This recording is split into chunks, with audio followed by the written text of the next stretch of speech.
Syariah.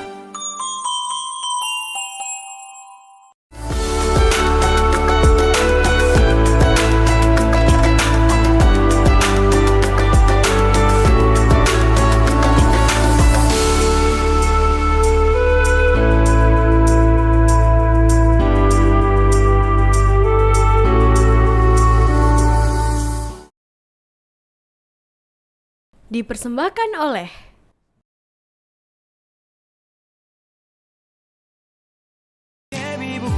Syariah. Assalamualaikum warahmatullahi wabarakatuh.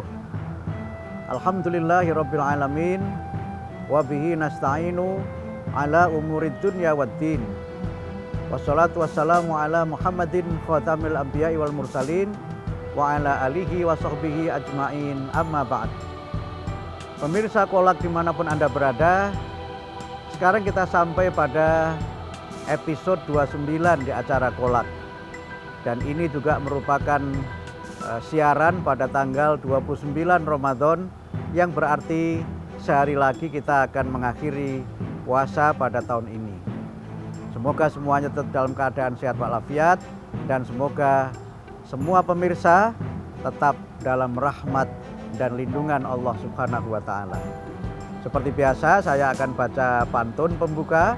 Mudah-mudahan pemirsa juga semuanya sudah hafal. Bunga melati, wangi semerbak, mekar merekah di taman kota. Jumpa kembali di acara Kolak untuk menambah wawasan agama. Tema kita kali ini adalah tentang halal bihalal. Halal bihalal ini adalah sebuah tradisi yang memang menjadi rangkaian dari ibadah Idul Fitri. Halal bihalal itu saya katakan tradisi karena memang tidak ada contoh dan tidak ada tuntunannya dari Nabi. Halal bihalal ini adalah kreativitas para dai, para ulama di Indonesia ketika melakukan dakwah dan melakukan proses yang mungkin saya sebut dengan inkulturasi Islam. Bagaimana ajaran dan nilai-nilai Islam itu dipahami dan kemudian diamalkan dalam konteks budaya masyarakat, dan bahkan kemudian Islam itu melahirkan budaya baru. Sekali lagi, halal bihalal itu tradisi, halal bihalal itu budaya. Tetapi nilai dan spirit yang menjadi inspirasi dan yang mendasari halal bihalal itu adalah ajaran agama Islam. Halal bihalal itu kalau kita lihat dari sisi bahasa, itu kan diambil dari kata halal. Dari kata halal dan kemudian bihalal. Secara gramatika bahasa Arab, istilah ini salah gitu. Sehingga penyebutan di masyarakat pun juga seringkali berbeda-beda. Ada yang menyebut halal bihalal, di mana halal bi dan halal gitu, atau halal bihalal ditulis halal bihalal satu kata, atau ada yang menulis dengan halal bil halal. Secara gramatika salah, tetapi maksudnya benar, yaitu sesuatu yang halal itu harus dibalas dengan halal. Atau dalam ungkapan lain, halal bihalal itu adalah saat di mana kita saling menghalalkan. Di dalam ajaran agama Islam, halal itu dikaitkan dengan beberapa hal. Yang paling banyak, yang sering sekali kita dengar adalah halal hubungannya dengan makanan. Sampai kemudian kita ini harus berusaha untuk bisa mendapatkan makanan yang halal. Bahkan ketika itu berupa makanan dalam kemasan, itu pun kita harus memastikan itu halal dengan sertifikat dari Majelis Ulama atau dari Kementerian Agama. Halal dalam kaitan dengan makanan itu biasanya dikaitkan dengan zat yang terkandung di dalam makanan itu. Walaupun menurut saya halal terkait dengan makan dan makanan itu ada empat. Yang pertama, halal secara material. Jadi zatnya itu halal. Kemudian yang kedua, halal secara proses. Proses ini berkaitan dengan proses pengolahan. Jadi misalnya begini, sapi itu binatang yang halal, tetapi harus disembelih agar makanan itu menjadi halal. Atau kambing misalnya, atau ayam. Sehingga halal yang kedua ini berkaitan dengan proses.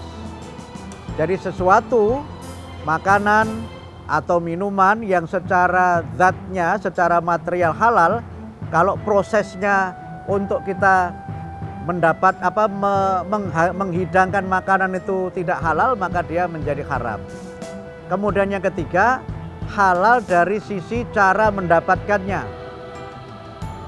Makanan yang halal secara material, halal secara proses, tetapi mendapatkannya dari cara yang haram itu juga menjadi haram. Karena itu dalam rangkaian ayat-ayat puasa kita diberikan petunjuk agar jangan kita ini memakan makanan dengan cara yang batil. Wala ta'kulu amwalakum bainakum bil batil. Janganlah kamu memakan makanan, memperoleh harta di antara kamu dengan cara yang batil. Kemudian yang keempat, ini yang juga jarang diperhatikan adalah halal pada saat mengkonsumsi. Jadi zatnya halal, prosesnya halal, mendapatkannya halal, tapi ketika mengkonsumsi berlebih-lebihan, mubadzir dan sebagainya, itu juga bisa menjadi haram. Sehingga kita tidak boleh makan sampai kekenyangan, makan sampai kenyang, atau malah berhenti sebelum kenyang. Kekenyangan itu menurut sebagian adalah perbuatan yang kita dilarang. Itulah makna dari halal dalam kaitannya dengan makanan. Tapi yang kedua, di dalam Islam, halal itu dikaitkan dengan perbuatan yang diperbolehkan. Dalam rangkaian ayat-ayat tentang puasa disebutkan uhilla lakum lailatas syiyamir rafatu ila nisaikum. Ya, diperbolehkan bagi kamu rofas dengan istri-istri kamu pada malam hari bulan Ramadan. Itulah yang dimaksud dengan halal secara perbuatan. Nah, kita dihalalkan berbisnis, tapi diharamkan riba. Wa halallahul bai'a wa harramar riba. Ya, kita ini halal berbisnis, boleh berbisnis, tetapi jangan riba. Karena itu halal dalam pengertian bahasa artinya sesuatu yang kita diperbolehkan untuk memakannya, untuk menggunakannya, atau untuk melakukannya. Lawan dari halal adalah haram. Yang haram itu bisa berarti sesuatu yang suci atau dijaga kesuciannya. Misalnya Masjidil Haram itu bukan berarti masjid yang terlarang, tapi Masjidil Haram itu adalah masjid yang suci, masjid yang dimuliakan. Tapi bisa juga Masjidil Haram itu masjid yang terlarang. Terlarang bagi orang non-muslim, terlarang bagi mereka yang tidak beragama Islam untuk masuk ke masjid itu. Nah, sesuatu yang diharamkan adalah sesuatu yang harus kita tinggalkan. Sesuatu yang harus kita jauhi karena perbuatan-perbuatan itu merupakan perbuatan setan. Sesuatu yang halal jangan dicampur dengan yang haram. Sesuatu yang baina halal wa haram sering disebut dengan syubhat, ya, meragukan. Sehingga di dalam Quran dijelaskan al halalu bayyinun wal haramu bayyinun. Ya, sesuatu yang halal itu sudah dijelaskan, sesuatu yang haram juga sudah dijelaskan, sehingga kita jangan mencampur adukkan antara yang halal dengan yang haram, jangan mencampur adukkan antara yang hak dengan yang batil. Inilah makna halal bihalal secara bahasa. Dan untuk segmen yang kedua nanti kita akan bahas bagaimana halal bihalal dalam tradisi masyarakat Indonesia. Pemirsa, saya akan baca pantun sebagai pembuka segmen kedua ini. Melihat hilal di Cakrawala, pertanda mula masuknya bulan. Halal bihalal budaya bangsa untuk merendah persaudaraan. Halal bihalal itu adalah sebuah acara yang diselenggarakan sebagai satu bentuk silaturahim. pada saat halal bihalal itu biasanya ada 4 kegiatan yang dilakukan. Yang pertama, kita saling bermaaf-maafan. Ya, kemudian saling mengucapkan selamat Idul Fitri. Kemudian setelah itu mungkin diisi dengan tausiah dan kemudian ada acara jamuan makan. Dalam halal bihalal itu semangatnya adalah saling memaafkan. Kita ketahui pada episode terdahulu, ciri dari hamba Allah yang bertakwa adalah orang yang pemaaf, yang memaafkan kesalahan umat manusia. Sehingga pada saat selesai Idul Fitri, kita saling mengucapkan Idul Mubarak. Ini yang populer kalau di negara-negara di luar Indonesia itu biasanya kita mendapatkan ucapan Idul Mubarak. Artinya hari raya yang diberkahi oleh Allah. Kemudian kalau di Indonesia ini ucapannya memang khas Indonesia. Khas Indonesia. Biasanya kita saling mengucapkan Selamat Idul Fitri, minal aidin wal faizin, mohon maaf lahir dan batin. Minal aidin wal faizin itu artinya kita kembali kepada fitrah. Al-aid itu orang-orang yang kembali, kemudian wal faizin orang-orang yang menang. Kita kembali kepada fitrah kita sebagai manusia yang bersih dari segala dosa. Kita kembali kepada fitrah kita sebagai manusia, makhluk Allah yang utama. Kita kembali kepada fitrah kita sebagai manusia, makhluk Allah yang memiliki berbagai potensi untuk kita ini menjadi manusia yang berkebudayaan dan manusia yang berkeadaban. Kemudian kita menjadi orang yang menang karena selama 1 bulan kita mengalahkan nafsu. Kita mengalahkan berbagai dorongan-dorongan negatif yang bisa membawa kepada kehancuran dan kenistaan. Karena itu maka kita termasuk orang-orang yang menang, al-faiz, orang-orang yang menang. Dan kita rayakan kemenangan itu dengan kumandang takbir. Membaca kalimat-kalimat takbir, tahmid, tasbih, dan takdis. Karena kita merayakan kemenangan itu sesuai dengan tuntunan agama. Jadi merayakannya bukan dengan misalnya konvoi sepeda motor atau merayakannya dengan pesta pora dan sebagainya. Itu perayaan yang menurut saya lebih banyak madorotnya daripada manfaatnya. Apalagi sekarang dalam masa pandemi COVID-19. Kita rayakan dengan khidmat sesuai dengan yang ditunjukkan oleh Allah. Karena itu maka di dalam halal bihalal kita semuanya saling mengikhlaskan, saling memaafkan. Dan halal bihalal itu bisa diselenggarakan selama 1 bulan penuh. 1 bulan penuh diselenggarakan oleh berbagai organisasi. Halal bihalal ini tidak hanya diselenggarakan oleh umat Islam saja, tetapi juga diselenggarakan oleh pemeluk agama yang lainnya. Halal bihalal ini adalah sebuah tradisi Islam yang sudah menjadi milik bangsa Indonesia.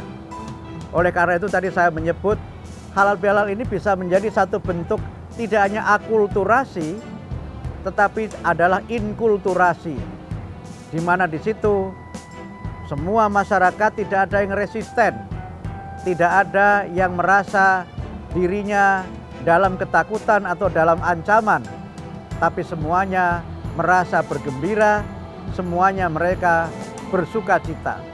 Dan inilah contoh kalau kita menghadirkan Islam itu sebagai agama rahmatan lil alamin, sebagai agama dengan tuntunan yang penuh dengan kasih sayang, maka orang itu tidak akan ada yang ketakutan dengan Islam.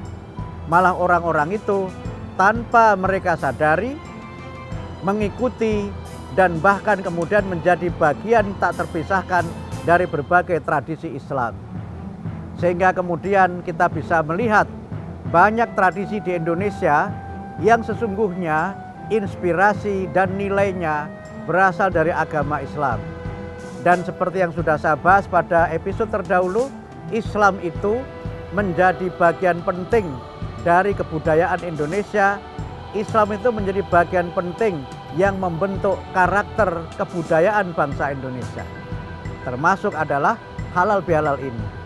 Sehingga kita misalnya menemukan banyak sekali istilah dalam bahasa Indonesia itu yang berasal dari bahasa Arab.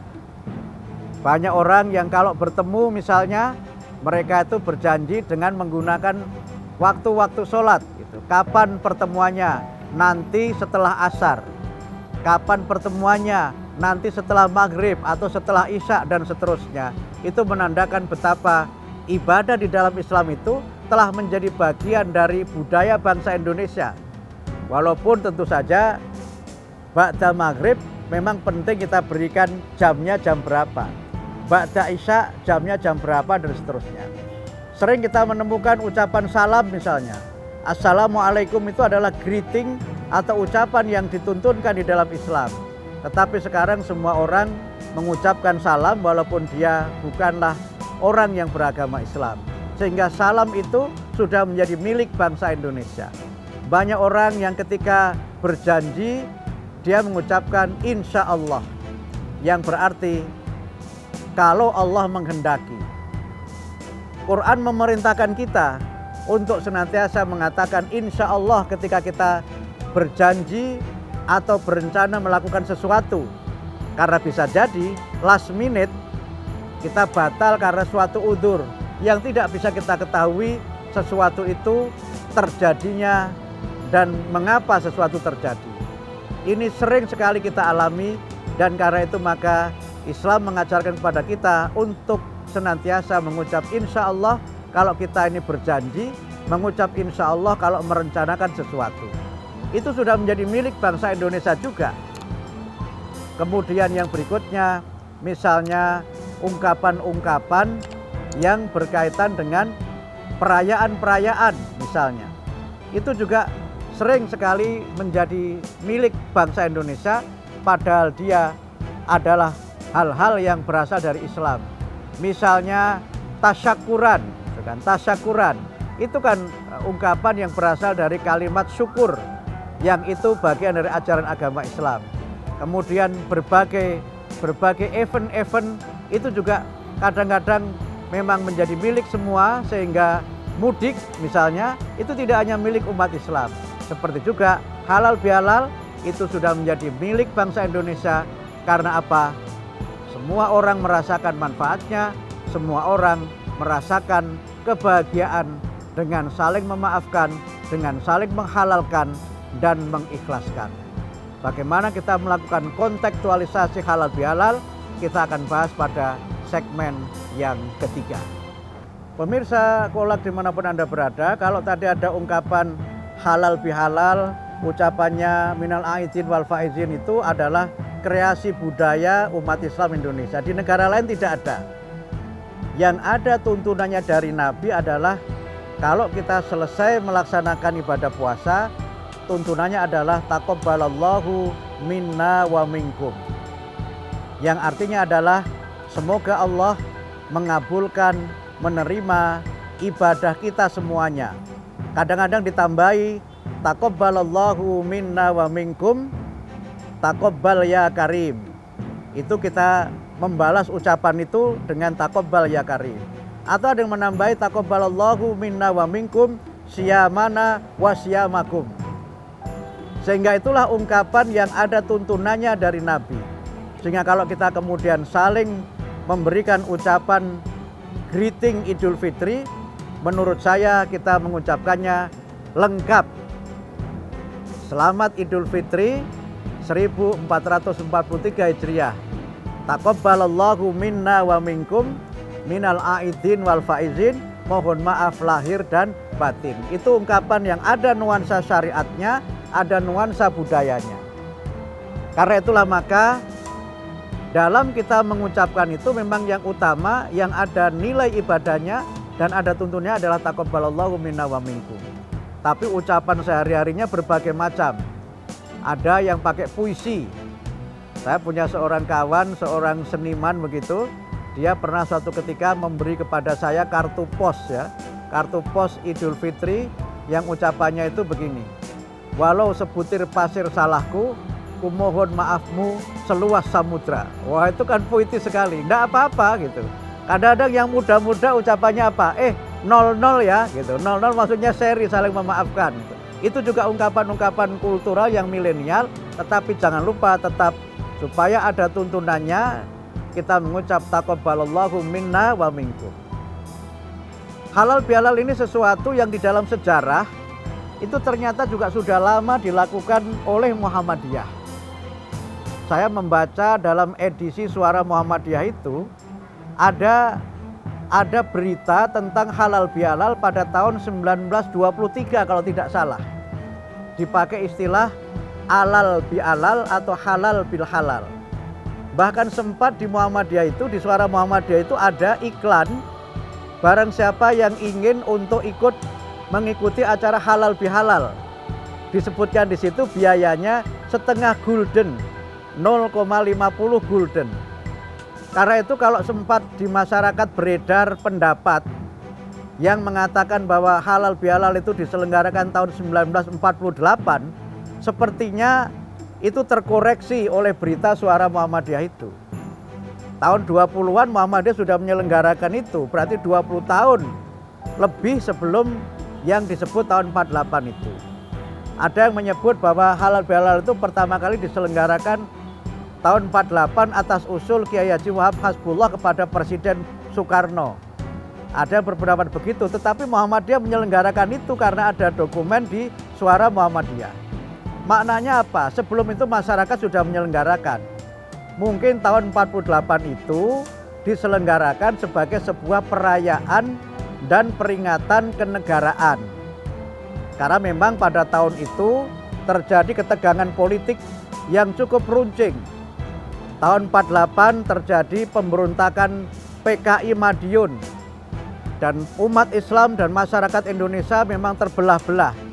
Sehingga halal bihalal itu diusulkan oleh Kiai Haji Wahab Hasbullah sebagai bagian dari peristiwa dan acara rekonsiliasi untuk menghentikan berbagai macam kekerasan, untuk menghentikan berbagai macam permusuhan, dan mengakhiri berbagai macam kebencian. Sehingga karena itu maka halal bihalal itu adalah sebuah momen di mana kita melakukan rekonsiliasi. Bahkan tidak sekedar rekonsiliasi menurut saya, kita melakukan juga rekonstruksi. Tetapi tentu tidak pada forumnya kita memperdebatkan mengenai sejarah halal bihalal ini. Yang ingin kita tekankan pada kesempatan ini adalah bahwa halal bihalal itu adalah tradisi. Tetapi tradisi itu inspirasi dan nilai-nilainya berasal dari nilai dan ajaran Islam. Islam mengajarkan kepada kita untuk menjadi orang yang pemaaf.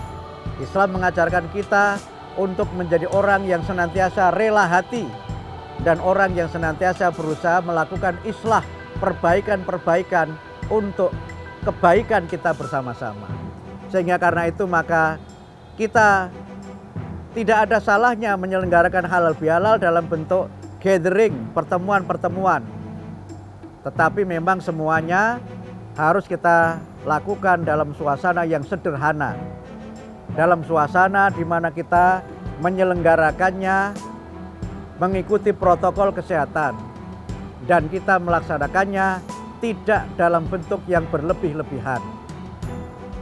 Halal bihalal itu adalah momen keagamaan, walaupun itu sekali lagi adalah tradisi. Sehingga nuansa agama jangan sampai dihilangkan. Acara resminya menurut saya tetap harus dimulai dan dihiasi dengan bacaan Al-Quran. Kemudian diisi dengan tausiah-tausiah keagamaan. Dan mungkin juga boleh ada hiburan-hiburan. Karena kalau saya baca di dalam hadis Nabi, Rasulullah Muhammad itu kalau selesai hari raya, beliau itu sambil bersandar begitu, menikmati makanan, bersandar, bersukacita dengan Aisyah, istri beliau tercinta, menikmati hiburan yang ringan-ringan yang tidak berlebih-lebihan. Sehingga mungkin bolehlah dalam halal bihalal itu ada penampilan-penampilan, ada seni, tapi seni tentu saja seni yang islami. Kita tampilkan kebudayaan bangsa yang luhur dan juga kita tampilkan kebudayaan dan keadaban bangsa yang utama. Karena itu maka merayakan halal bihalal itu hukumnya mubah, tidak ada masalah, dan dia karena merupakan ajaran yang bermula dari ajaran agama Islam. Walaupun sudah menjadi milik bangsa Indonesia, nuansa Islamnya hendaknya tetap kita pelihara dan kita jaga bersama-sama. Semoga bermanfaat. Nasrun minallah wa fathun qarib wa basyiril mu'minin. Wassalamualaikum warahmatullahi wabarakatuh.